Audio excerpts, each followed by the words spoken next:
Hi అండి. ఇదైతే గనుక మనకి మీషోలో శారీ అనమాట. మదర్ అండ్ డాటర్ కాంబోలో కుట్టమని అయితే గనుక ఇచ్చారనమాట. లాంగ్ ఫ్రాక్స్ ఫ్రంట్ అయితే గనుక మదర్‌కి కోట్ వస్తుంది. బేబీకి అయితే గనుక ఫుల్ కోట్ వస్తుంది. బ్యాక్ ఫ్రంట్ కూడా అనమాట. ఎందుకంటే మనకి ఒకే శారీలో వాళ్ళైతే ఫ్రంట్ చాలు మదర్‌కి అని చెప్పారు. బేబీకి అయితే గనుక అలా ఇచ్చినా పర్వాలక్క వస్తే గనుక క్లాత్ ఇమ్మన్నారు. అంటే వాళ్ళు పాపకు మాత్రమే సరిపోతుంది మొత్తం శారీ అనుకున్నారంట. నేనైతే గనుక కటింగ్ చేశానండి. మొత్తం సరిపోయింది అని చెప్పాను. వాళ్ళు చాలా హ్యాపీగా ఫీల్ అయ్యారు. అక్క మేము ఇంకోటి ఆర్డర్ పెట్టుకున్నాం. దాన్ని బ్లౌజ్ అయితే గనుక స్టిచ్ చేయించన్నారు. సరే అని చెప్పాను. ఎంత బావుందంటే మాటల్లో అస్సలు వర్ణించలేను నేను. అంత బా నచ్చేసింది. నాకు మీషోలో శారీస్ ఎన్నో నేను కూడా ప్రొడక్ట్‌లో తీసుకున్నా. నాకు ఈ శారీ నచ్చినట్లు ఏ శారీ నచ్చలేదనమాట. మనకు పట్టు శారీకి ఏమాత్రం తీసిపోదు.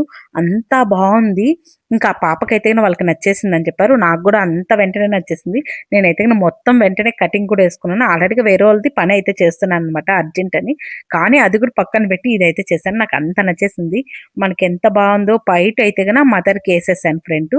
ఇంక దాంట్లో వచ్చే బ్లౌజ్ పీస్ అయితే గన పాపకి యూజ్ చేశాను.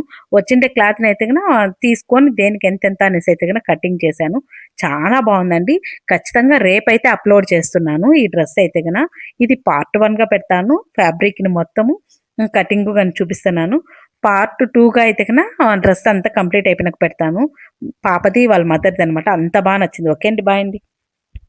హాయ్ అండి.